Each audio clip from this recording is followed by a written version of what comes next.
How's it going today, everybody? Just got off the phone with my transmission rebuilder guy, and I got some good news. He said probably I just rolled the sprag clutch on the transmission, and he's going to fix it for the cost of parts, so that is awesome. And he also told me the reason it probably broke is because whenever I was at the track or even on the street doing my burnouts, I would start in first gear and shift into second and then roll out in second gear. And that's a total no-no. You want to get out of second gear as much as possible when you're doing a burnout. I guess doing a second gear burnout and rolling out is extremely bad and hard on the sprag clutch in the transmission. He said the proper way to do it is start in second gear and shift to third and then roll out in third gear. And then obviously first, second, third going on the track is not a big deal once the car's hooking up. So that's definitely a lesson learned for me. Now I know that those sprag clutches don't like rolling out in second gear doing a burnout. So always learning something new every day with these cars. So hopefully you guys learned something from that. Now we got to get this transmission out. So I've been working on this thing for like 20 minutes, 15-20 minutes, and I got the drive shaft out of the car, and the shifter is disconnected. And what else we got left here? We got the tranny lines off, the vacuum line to the modulator, and I think we just got to take the torque converter bolts out next, and then unbolt it from the motor and the cross member, and it's out.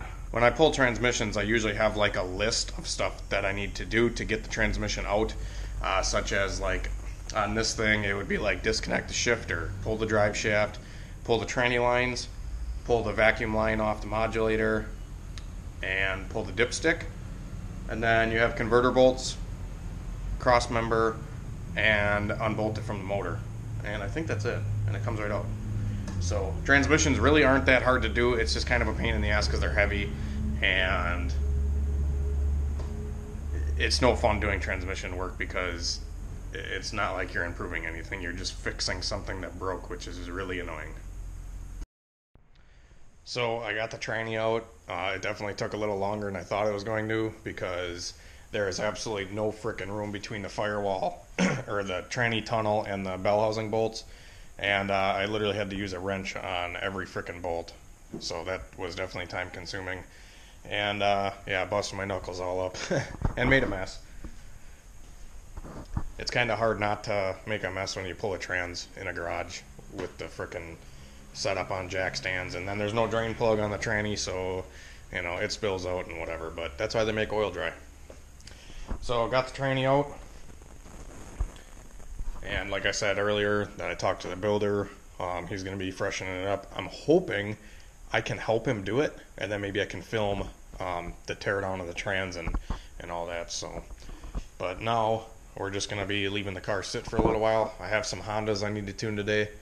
And yeah, we'll kind of show you along through tuning some Hondas. So now I'm on the way to tune this car. It's I think it's an EG Honda Civic hatchback, and it has an H22 with a B series transmission, so H2B kit, and it's just running on the stock ECU, and we're tuning it on Crome tuning. I can maybe give you a little bit of a lowdown on Crome tuning later in the video and whatnot, but he came down yesterday, and I pretty much tell all of my customers that come down for a tune that you need to have a wideband installed before you get here, because I can install my personal wideband and all that stuff, but I mean it's just a lot of time and fucking around for me that I don't really have. So yeah, usually before any of my customers come down for a tune, I always tell them have the wideband already hooked up, because it's always a good idea to have it in the car anyways. It's, you know, just a good thing to keep an eye on whenever you're out racing or beating on the car or whatever like that. So yeah, so we're gonna meet this guy a little bit outside of town here, because obviously I don't like street tuning in the city. You gotta get out of town and on some open roads. So we're gonna go head out there and meet him. It is starting to rain a little bit, so that sucks, but it's just an all-motor car, so it shouldn't be making a whole lot of horsepower anyways. It should be able to hook up. So yeah, stay tuned. Alright, so we're tuning this, what year is it? A 93 Honda Civic H22, H23, H23, H2B. H2B with GSR trans. Yep. GSR trans, and came down and the car was running kind of lean out of the box, or out of the tune that was on it. And we're adding fuel in right now at wide open throttle and tuning the idle a little bit too. The idle seems to, it was rich when he first came down, and now I think I pulled a little too much out of it. We're running around 15.5, so we just got to go on the map here and play with it some more. Old school Honda tuning. Alright, so I gotta pull the chip out. Normally I have a, it's like a reader that goes right into the chip slot, and you don't have to keep pulling the chip in and out, but it broke. Oh, really? Yeah, so I gotta do it this way. It's not that big of a deal, but just finishing up tuning on this thing. It was pretty close already, so we didn't have to tune a whole lot on the cruising, but wide open is definitely a lot better now.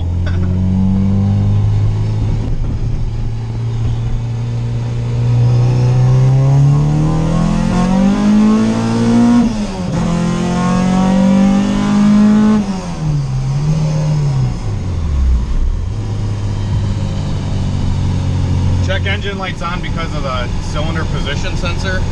Cylinder 1, right? Yep. Yeah. Yep. I might need a distributor, or the wiring to the distributor might be messed up a little bit. It makes the car act up once in a while and misfire, so hopefully I'll get that figured out, but the tune for now seems like it's pretty solid, so yeah. Okay. Yeah. No misfires or nothing? Nope. No, it didn't misfire at all. Seems like it's pretty smooth. What'd you do with the... Dude, these skunk intakes sit so high on the I know, dude. EG. You gotta run these. You gotta run these spacers so here. this right here, I found out I was smacking that, so I just fucking hammered the shit out of that. There you go. And then there's this part. That never works. A little bit here. So I just hammered the shit out of it. Yeah. Pretty clean car though, for Wisconsin. That's what I said, dude. Yeah. So we got the. What motor did you? We pretty much just had to adjust, like, idle was really rich, cruising around was really rich, so your gas mileage should probably go up now. Okay. Wide open was like, Run it past $7,000.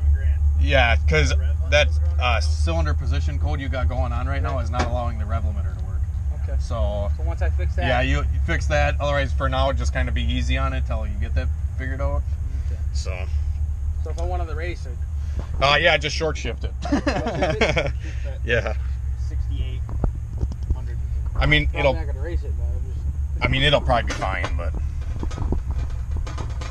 is this motor stock? yeah. Yeah. All of it's stock. Internals are stock. Yeah. It's all bolt-ons. Might want to take it easy then.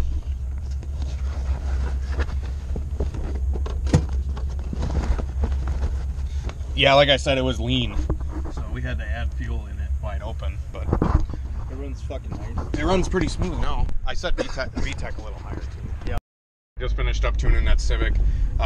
Like I said, it didn't really need a whole lot. I already base mapped the car, so that helps a lot when I tune a car. If I put a base map on it, usually they're really close, and you just go kind of drive around and make sure everything is solid on the map, and do small adjustments, you know, off the base map.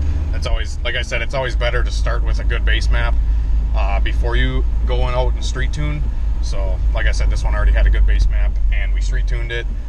We had to adjust the idle a little bit. The idle was rich, like 11.5, so that, you know, definitely gonna hurt your gas mileage a little bit, fuel economy, whatever. And then cruising around was like 12.0, so a little rich again. And then wide open was like a 14.5, so that definitely was hurting power. It was too lean. Honestly, Hondas don't, they actually start losing power once it's leaner than like a 13.5 air fuel ratio. So I added in fuel wide open, so it's like a 12.5. Yeah, he said he's really happy with it. It definitely pulls a lot harder than when he came down initially. So yeah, that's always a good thing. And he did have an engine light for the cylinder position sensor, which usually is something inside the distributor, but he said he replaced the distributor, so it's probably something related to wiring. He's going to try to tackle that too, and then maybe come down if anything changes on the tune-up. Sometimes they change, you know, the fueling or the spark sometimes changes you have an engine light. Most of the time Hondas don't really care though, so like I said, if he does have any issues, he'll come back and I'll fix it for free. I've gotten a few questions on how to, or for a video on kind of basics on tuning for dummies, and I'm going to kind of give you a basic overview of this Honda I just tuned. Pretty much the only thing you need to tune a Honda is a chipped stock computer. So the factory P28 or P06 or any of the OBD1 Honda computers, you just need to have it socketed for a chip, and then you pretty much just need to buy this chip burner here. This is a Motes Burn 2 chip burner, whatever, and that just plugs right into the laptop. And then you need to download Crome tuning, so you can go on like tune with Crome, and you just download it right from the website. And then yeah, this is pretty much your basic fuel table here. So there's two different fuel tables right here. There's one, this is the low cam fuel table, and then this is the high cam fuel table. Difference being, the low cam fuel table is going to be when the car is normally running without VTEC. So this is the non-VTEC fuel table right here. And then the number 2 is the VTEC fuel table. Pretty much the only thing you need to adjust on the VTEC side of the table is pretty much this half of the map.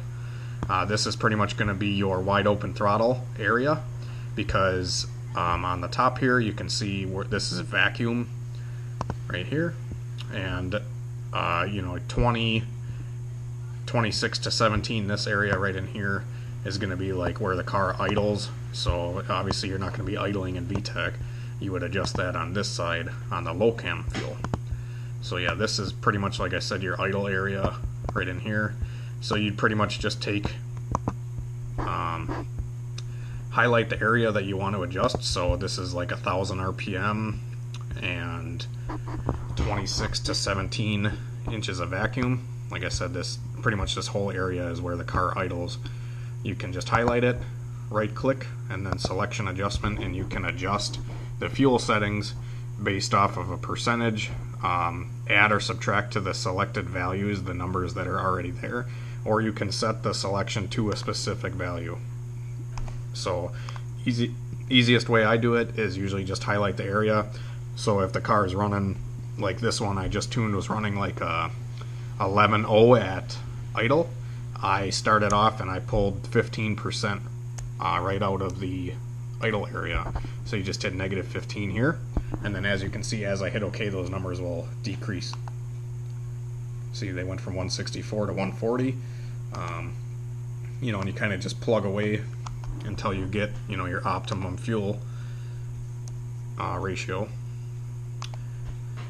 and you just kind of keep playing with it until you get there. So like I said, that's kind of the idle area, and then, you know, obviously as your RPM goes up, you know, like this area might be like cruising anywhere from 1,500 to 3,500, and, you know, low vacuum, you know, anywhere from 15 to 26 inches mercury.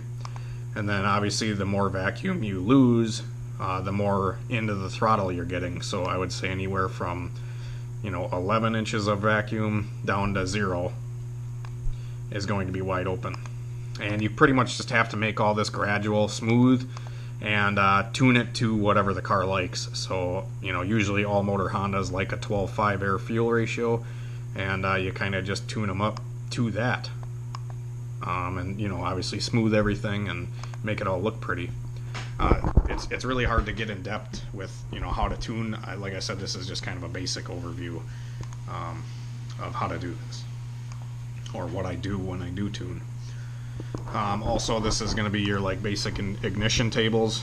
You have the low cam side, which is non-VTEC cruising around, and then the number 2 ignition table is going to be in VTEC. So yeah, Honda's usually right like, you know, 30 degrees on 93 octane fuel, anywhere from like 27 to 30 depending on what the car likes. This one, you know, was it wasn't like high compression or anything like that, so usually you can give it more ignition timing. It sucks trying to go tune a car and film it at the same time. It definitely gets like a little awkward whenever you bring a camera out. I don't know why people.